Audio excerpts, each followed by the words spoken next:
Tashidilek and welcome to Tibet This Week, where we bring you weekly news edition on Tibet, His Holiness the Dalai Lama and Central Tibetan Administration. Let's have a look at today's headlines. Geshe Rachung Gendun freed from prison with severe health decline. Sikyong Penpa Tsering Continues official visit to United States, meets with Tibetan communities in the state. The European Union expresses concern about deteriorating situation in Tibet. Tibetan Parliamentarians' strategic meeting and protocol training concludes. Tibetan Parliamentary Tibet Advocacy successfully concluded in Delhi. All-Party Indian Parliamentary Forum for Tibet adopts 12-point resolution on Tibet. Japan Parliamentary Support Group for Tibet appoints new chairperson and general secretary. Representative Chukki attends Sideline meeting with Swiss Parliamentary Group for Tibet. Tibetan Parliamentary Delegation concludes official visit to Nepal.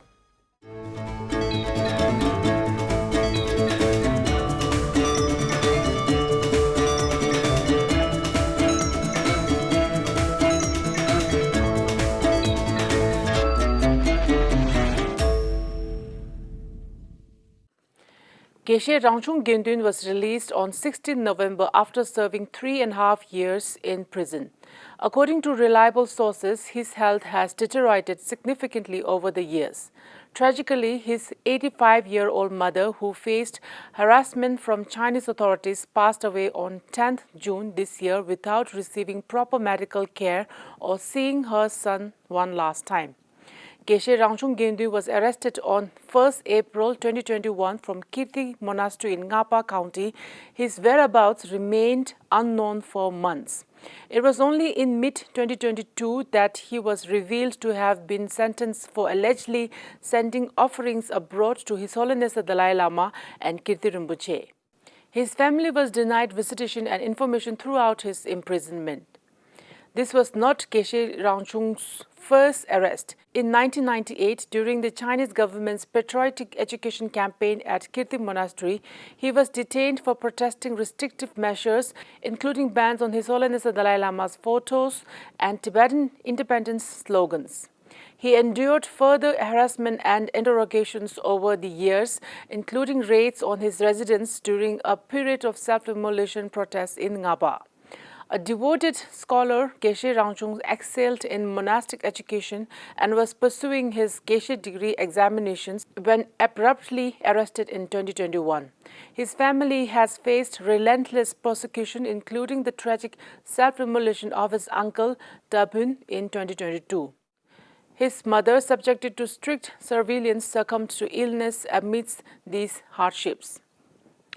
On December 12th, Sikyong Penpa Tsering met with Richard R. Verma, U.S. Deputy Secretary for Management and Resources, to discuss Tibetan issues, including the health of His Holiness the Dalai Lama. He also held a pivotal meeting with Azra Zia, U.S. Undersecretary for Civilian Security, Democracy and Human Rights, and Special Coordinator for Tibetan Issues, thanking her for her support for Tibet. Sikyong then attended the landmark event Mölam Grant Tibetan Dictionary, Modern Technology for Ancient Wisdom, where Geshe Lobsang Mölam presented the 223-volume dictionary, the largest in the world, to the Library of Congress, emphasizing AI's role in preserving Tibetan language and culture. Later, he met with staff from the Senate Foreign Relations Committee to discuss human rights and the Tibetan cause. On December 13, Sikyong Penpa Tsering met with Michael Schiffer and Anjali Kaur of USAID's Bureau for Asia to discuss ongoing support for Tibetan education, health, gender equality and cultural preservation. This meeting marked the end of his Washington, D.C. visit before heading to Philadelphia. In Philadelphia, Sikyong was welcomed by Tsering Jurme, president of the Tibetan Association and the local community. At the Tibetan Sunday School, students sang the Tibetan national anthem, and Sikyong presented on Tibet's history, recommending books to deepen their understanding. On December 14, he departed for New York to continue his U.S. tour. On December 14, Sikyong Penpa Tsering met with the Tibetan Association in New York to stress the importance of accurate household data collection given the region's largest Tibetan diaspora. Following day, he addressed a public gathering with the notable attendees, including Manuel Castro, New York City Mayor's Office, Thomas D. Napoli, New York State Controller, and Professor Shai Ming. Sikyong later held a youth session discussing Tibetan history, geopolitical issues, and lobbying effort and attended a fundraising gala hosted by the Tibetan Association. On Monday this week, after an interview with Radio Free Asia, Sikyong traveled to Colorado where he inaugurated a new book corner at the Tibetan Community Hall and engaged in a dynamic question and answer session with the community, focusing on Tibet's current situation and the CTA's long-term vision. Emphasizing unity and youth as the future of the Tibetan cause, he departed for Santa Fe, New Mexico on Tuesday. On December 10, the European Union delegation in China marked International Human Rights Day by reaffirming its global commitment to human rights and raising concerns over China's rights abuses, particularly in Tibet, and the erosion of civil, cultural, and political freedoms. The European Union highlighted severe restrictions on freedom of speech, movement, and religious practice in Tibet, emphasizing tight controls on dissent and travel, particularly for religious leaders like lamas. Concerns were raised over mandatory boarding schools that separate Tibetan children from families, risking cultural and linguistic erasure, and the closure of Tibetan language schools like Jingmi Gyaltsen Nationalities Vocational School. Furthermore, European Union called for the release of 6 Tibetan political prisoners, Chadil Rinpoche, Anya Senta, Go Sherab Gyatso, Golok Panden, Semki Doma, and Tashi Doji, and an end to practices like arbitrary detention and torture. It stressed the need for international engagement, citing a June 2024 visit to Tibet during the 39th EU-China Human Rights Dialogue. Marking International Human Rights Day, the EU urged China to respect Tibetans' rights, protect their cultural and religious identity, and engage constructively with global human rights mechanisms. The Tibetan Parliament in Exile concluded a 3-day strategic meeting and protocol training from 13 to 15 December in New Delhi, attended by Speaker Khenpo Sonam Tempel, Deputy Speaker Doma Tsering Tekang, and 17 Tibetan Parliament members.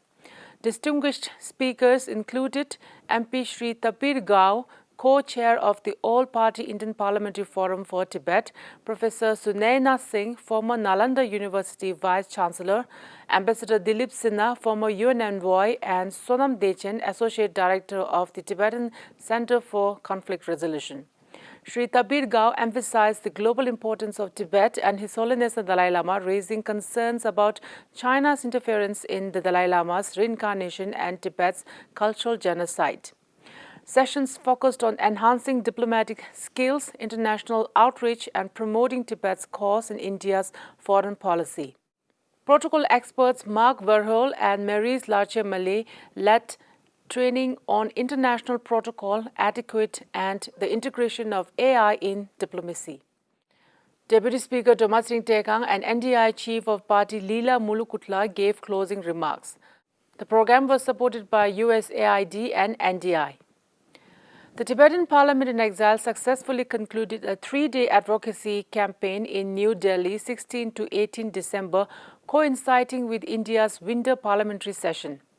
A 29-member delegation led by Speaker Khenpo Sonam Tempel and Deputy Speaker Doma Tsering Tekang engaged with 1 union minister, 2 ministers of state, and 79 members of parliament from across political parties and states, urging support for the Tibetan cause. The advocacy highlighted the challenges Tibetans face under Chinese rule, called for Tibet's recognition as an occupied nation with a sovereign history, and advocated for meaningful Sino-Tibetan dialogue under the Middle Way policy. The delegation also appealed for global action on Tibet's environmental exploitation, independent human rights monitoring, and the release of Tibetan political prisoners, including the 11th Panchen Lama. Organized into 6 committees, the parliamentarians expressed gratitude to India for hosting His Holiness the Dalai Lama and Tibetan refugees, while encouraging MPs to join the All-Party Indian Parliamentary Forum for Tibet. The effort, coordinated by the India-Tibet Coordination Office (ITCO), also stressed combating China's authoritarianism and disinformation campaigns. On 17 September, the All-Party Indian Parliamentary Forum for Tibet met with the Tibetan Parliament in exile to address key Tibet-related issues. Over 25 Indian MPs from various parties and both houses attended the meeting. The session opened with a welcome address by MP and All-Party Indian Parliamentary Forum for Tibet co-convener Sri Tapirdgao, followed by briefings from Deputy Speaker Thomas Ringtekang and Speaker Khenpo Sonam Tempel. Remarks were also delivered by Sri Surjit Kumar, former All-Party Indian Parliamentary Forum for Tibet convener, and Sri Badruhari Matab, current convener. Key discussions included China's coercive policies in Tibet, including colonial boarding schools, Sinicization and suppression of Tibetan identity. Sri Tapirdgao called for India to recognize the Dalai Lama's institution, confer him with Bharat-Ratna, and prepare for his reincarnation. MPs reaffirmed India-Tibet historical ties, condemned China's actions in Tibet, and emphasized the Indo-Tibet border as represented by the line of actual control. The forum adopted a 12-point resolution focusing on expanding outreach to Indian political parties, planning celebrations for His Holiness the Dalai Lama's 90th birthday, and advocating for recognition of Tibet, human rights monitoring, and decisive actions against China's policies. On Thursday this week, Japan Parliamentary Support Group for Tibet, the largest parliamentary group, held the Working Committee meeting at the Upper House Parliament building and unanimously appointed Yamatani Eriko as the new chairperson and Yamata Hiroshi as the General Secretary of the Parliamentary Support Group. Yamatani Eriko is a respected lawmaker with a strong feeling for the Tibet issue and the human rights situations in neighboring countries. She has visited Dharamshala and had audience with His Holiness the Dalai Lama in 2011, and she is a member in the support group since its founding in 2016. Both the newly elected chairperson and the general secretary of the parliamentary group greeted the committee members and expressed hope to work with the Tibetans and all the parliamentarians across the political parties to deliver justice and freedom to the Tibetan people. Representative Dr. Tsawangebo Arya of the Liaison Office of His Holiness the Dalai Lama thanked the outgoing chairperson Shimomura Haguban and General Secretary Ishikawa Akimasa for their strong support and welcomed the new chair.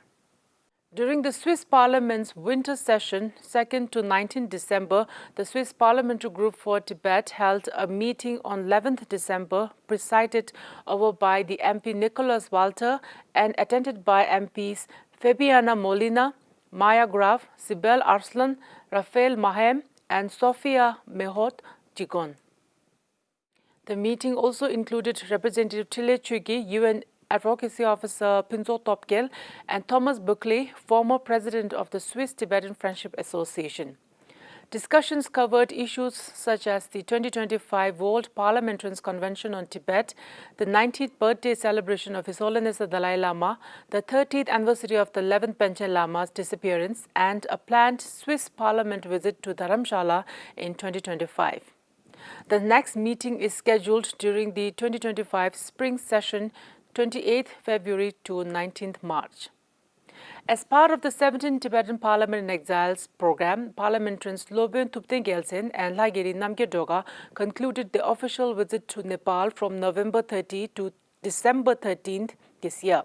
During the visit, they engaged with Tibetan communities in Kathmandu, Bauda, Jorpatti, Pakshing, Joalakhel Samtupling, and Punling. The delegation met with Representative Zebri Lobyen Tulku Ngawan Chokdup, Tibetan settlement officers from various regions, and participated in a closed-door meeting with local dignitaries.